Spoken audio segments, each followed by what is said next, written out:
Doctora Marjorie, bienvenida. Es muy conocida en las redes sociales, @ginecoestética. Está súper activa por allí. Siempre veo que está colocando información, pues de todo un poquito. Por supuesto, todo en referencia a la parte ginecológica, a los estudios, a muchas cosas, muchos tips que coloca usted por allí en Twitter. Bueno, la que no la siga, comienza a seguirla desde ya.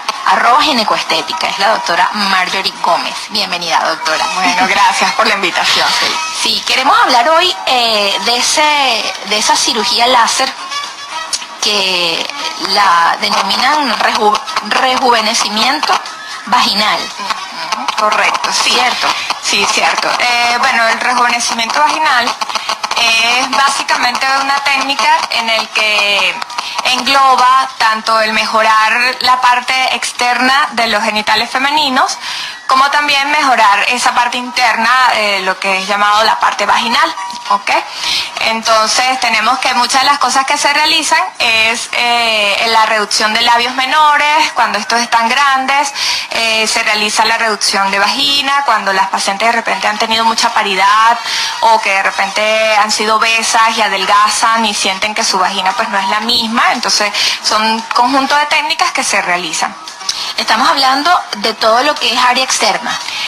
Tanto interna como externa. Ok, perfecto. Va a depender de lo que cada paciente requiera, ¿ok? Porque de repente hay pacientes que no han parido, ¿ok? Ajá. No son madres todavía, pero sí que son las pacientes más jóvenes, refieren unos labios menores o inferiores, como a veces lo conocen, pues muy grandes, que sobresalen, que les molestan, que les ocasiona incomodidad, y bueno, acuden a la consulta para reducirlo.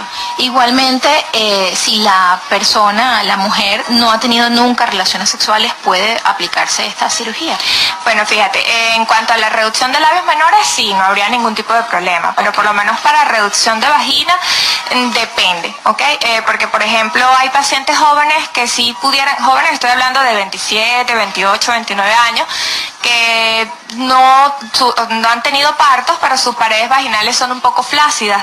Okay. Entonces pudiéramos aplicar una técnica con el láser que se llama lifting vaginal, ¿no? Más no aplicaríamos la cirugía de vaginoplastia como tal. Entonces depende mucho del por qué está acudiendo la persona. Ok, entonces esto me hace pensar que esta cirugía se la puede aplicar cualquier mujer de cualquier edad. Sí, a partir de los 20 años de edad, hasta que esté sexualmente activa, si tiene 50, 60 años, está sexualmente activa y piensa que en realidad debe o quiere mejorar alguna parte de su zona íntima, lo puede hacer sin problema. Ok, me comentaba ahorita antes de entrar a la entrevista que como es un procedimiento láser, hay muchísimas ventajas. Entre ellas el hecho de que sea ambulatorio. Es correcto, sí. Estas son cirugías que no requieren de hospitalización, que con el uso del láser lo que hacemos es como que cambiar el bisturí que normalmente utilizábamos, lo hacemos con el láser. Entonces, así como estábamos comentando, pues él corta y cauteriza de una vez. Entonces, una de las ventajas que se tiene es que el sangrado es menos, que incluso los procesos infecciosos se reducen prácticamente casi que a cero, por no decir a cero, ¿ok? Incluso la cicatrización es mucho mejor y el corte es mucho más preciso y el dolor es menor, lo que hace que entonces la cirugía sea ambulatoria. Eso le iba a preguntar porque es una zona bien delicada, ¿no? Es una zona bien sensible. Entonces me imagino que el láser va cortando y va cauterizando allí todos los vasitos sanguíneos. Sin embargo, por supuesto que eso asumo que también depende de cada organismo, pero el proceso posoperatorio, doctora, esos días de incomodidad, por llamarlos de alguna manera, generalmente, ¿cuánto duran? Ok, fíjate, la recuperación dura, o sea, para que la paciente se sienta como tranquila y sin molestias, 2 días, porque a veces incluso hasta con un día, ya al día siguiente hay mujeres que refieren que se sienten bastante bien, ok, o sea que como tú dijiste, depende de cada organismo. Claro. Incluso pues por lo general se le da como 4 días en realidad de reposo, que estén tranquilas y ya luego se pueden continuar con sus actividades diarias sin problema. Eso sí, la parte ya de las relaciones sexuales pues sí comenzaría ya a las 4 o 6 semanas aproximadamente, dependiendo de la cicatrización. Claro, porque hay que, la zona debe estar totalmente... Sí, bien cicatrizada, que no haya molestias ni nada para que pueda iniciar sus relaciones sin problema.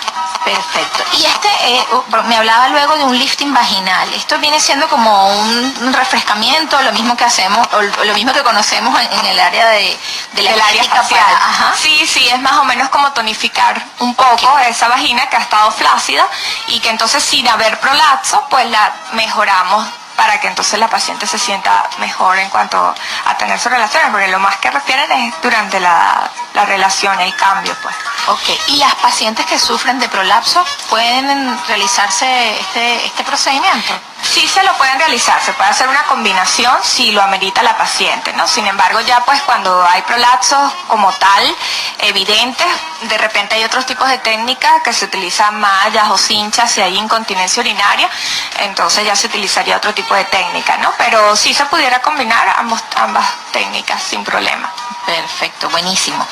¿Cómo ha sido la aceptación de las pacientes? O sea, cuando usted tenía su consulta e incorpora esta nueva técnica, ¿cómo fue esa aceptación? Sí, bueno, al comienzo fue difícil en realidad para que las pacientes pudieran acercarse y conversar y tener la confianza, ¿no? Porque sobre todo es la confianza que ellas sientan con el médico. Entonces, por supuesto que el comienzo fue un poco difícil. Ya ahorita, de verdad que, como dije, de 2 años para acá, ha sido más fácil. Ya, pues, como ya lo conocen a uno y saben que, o sea, ya lo buscan a uno porque requieren o piensan que requieren de la cirugía. Entonces, ya, pues, llegan a la consulta abriéndose, hablando en su totalidad de la molestia que sienten. Eso le iba a comentar porque, bueno, uno va al ginecólogo y es como que lo de rutina, ¿no? Sí. Y inclusive a veces es hasta incómodo cuando el ginecólogo tiene que hacer preguntas extra y uno está así como que respondo, no respondo, ¿qué respondo? Uno responde así entre dientes porque a pesar de ser el ginecólogo, que uno va y uno, bueno, muestra todo lo que tiene que mostrar, todavía hay cierto, podríamos llamarlo tabú, de hablar de otro tipo de cosas con el ginecólogo, de eso, tipos de molestias al momento de la relación sexual, molestias inclusive con la ropa interior. Exacto. Porque este tipo de cirugías láser, que es el rejuvenecimiento vaginal, me imagino que el procedimiento principal es el corte de los labios menores. Uh-huh. Es porque, bueno, algunas mujeres los tienen, se puede ser más largos, más grandes que otras, y pues les genera molestia. Exacto. Entonces a veces es difícil ir al ginecólogo y decirle al ginecólogo, oye, tengo tal y tal molestia. Sin embargo, una vez que se rompió esa barrera, ya la cuestión fluyó normalmente. Fluyó mucho más, sí, totalmente. Y como te digo, ya saben, bueno, la doctora Marjorie realiza rejuvenecimiento vaginal, entonces ya se van como que mentalizadas de que pues me tienen que decir, claro, qué es lo que está pasando, qué es lo que sienten. Entonces ya como que, claro, siempre el entrar o el empezar a conversar pues les ocasiona como que cierta timidez, pero ya después se van soltando y van conversando. Incluso dice, bueno, estoy acá, esto no se lo he dicho a mi ginecólogo, porque de repente no sienten la confianza o de repente sienten que pues que no va a haber como que cierta importancia a lo que les va a comentar al médico, pero entonces ya ahorita sí llegan y te conversan y es más fácil, pues mucho más fácil. Ok, doctora, desde su experiencia, ¿es más el número de mujeres que van, la pregunta es la siguiente, el origen de que los labios crezcan, uh-huh, es generalmente por partos, por supuesto, por canal vaginal? No, bueno, fíjate, los labios menores va a ser diferentes tipos de anatomía, ¿okay? Porque de repente podemos encontrar pacientes que tengan unos labios menores grandes, pero no les molesta, ¿okay? Entonces, normalmente eso es ya anatómico de nacimiento. Y durante la adolescencia, quizás por el estímulo hormonal, se dice que pudiera ocasionar de repente un aumento más grande de los labios, dependiendo de cada mujer o de cada adolescente. Y sí, en el momento del parto, pues igualmente por el embarazo y por la parte hormonal, pues puede aumentar un poco esos labios, ¿ok? Y pues sentir a veces, porque a veces las pacientes refieren de que después de los partos es que sienten que esos labios han aumentado, okay, pero más que todo por estímulo hormonal. Ah, perfecto. ¿Ok? Es más que todo. O por simple anatomía de la mujer, que antes se quedaban de repente calladas, sentían que tenían algo que les molestaba por allá abajo, pero no sabían qué era, o simplemente no se les decía, o simplemente después de la depilación las mujeres empezaron a ver su área genital, que es lo que ha hecho que entonces ahorita sí digan, oye, ya va, yo me estoy viendo, yo siento que en realidad esto es lo que me está molestando. De repente alguien deportista que va al gimnasio, que haga bicicleta, pues va a decir, esto es lo que me está molestando, o la que va a la playa con su traje de baño, esto es lo que siento que no me gusta. Entonces pues ya las cosas han ido cambiando y ya las mujeres pues acuden por eso. Claro, la frecuencia en cuanto a la actividad sexual no va a aumentar o a interferir en aumento o disminución de labios menores. No, pero fíjate que sin embargo hay pacientes que con estos labios menores aumentados, hipertróficos, como le llamamos nosotros, sí a veces refieren cierta incomodidad o interrupción durante el acto sexual. Entonces depende, de repente hay pacientes que no han tenido relaciones, no han iniciado las relaciones, pero su molestia es al cruzar los brazos, su ropa íntima o con el traje de baño, pero las que ya han iniciado relaciones sí refieren un poco esa molestia, esa interrupción durante la penetración. Claro. Las mujeres embarazadas, una vez que tienen su bebé, que tuvieron su parto, ¿cuánto tiempo debe pasar? Porque me imagino que hay un proceso allí de acomodación de los músculos. Así como sucede con todos los órganos internos, a nivel muscular también hay una transformación y un reajuste. ¿Cuánto tiempo debe pasar una mujer después que ya ha tenido, no sé, es su segundo hijo, no va a tener más y quiere realizarse esta cirugía? Bueno, es importante lo que dijiste de 2 hijos y no quiera parir más, porque en realidad si tiene pensado volver a quedar embarazada y quiere parto por vía vaginal, pues obviamente se va a perder la cirugía. Entonces es importante que la paciente esté clara de que no va a volver o que su embarazo pues no va a ser por parto vaginal, porque si no pierde la cirugía. ¿Ok? El tiempo aproximado es de 3 meses. Esperar que todo vuelva a la normalidad, porque sí hay una elongación de los ligamentos, de los músculos a nivel de lo que es la parte vaginal, ¿ok? Entonces es preferible, hay médicos que prefieren a veces hacerlo en el momento del parto, pero como tú dijiste, o sea, todo se elonga, todo se amplía en el momento del parto, entonces es preferible que todo vuelva a su normalidad, ver qué tanto quedó afectado ese piso pélvico y aproximadamente 3 meses. Ok, es lo recomendable, para que vaya a hacerse su evaluación y hay una evaluación previa. O sea, usted hace un estudio de la persona.